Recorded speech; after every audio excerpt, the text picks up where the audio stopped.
9 yoshli bola olamdan o'tib qoldi. Rassol mayitni hattoki peshin vaqtigacha ham yuvib kafanlolmabdi.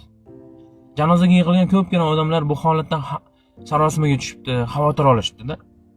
Rassol bir amallab ancha vaqtdan keyin mayitni yuvib kafanlabdi va odamlarning oldiga chiqibdi.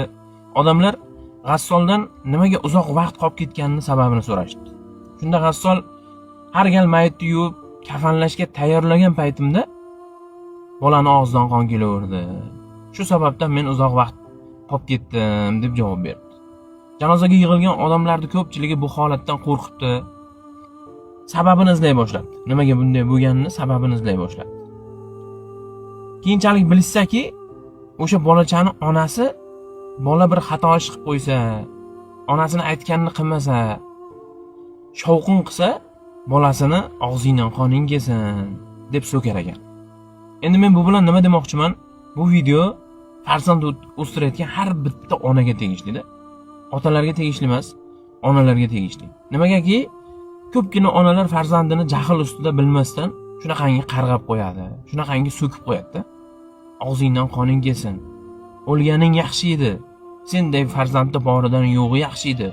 O'lmading ham, qutulmadim ham deb qarg'aydi. Otalar bunaqangi qarg'amaydi. Ko'pchilik onalar bilmasdan jahl ustida g'azabda qarg'ab qo'yadi.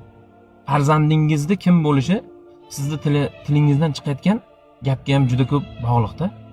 O'shaning uchun tilingizga ehtiyot bo'ling. Farishta yomon gapga ham, yaxshi gapga ham amin deydi-da. Bitta ayol bor ekan, farzandi juda ham sho'x ekan.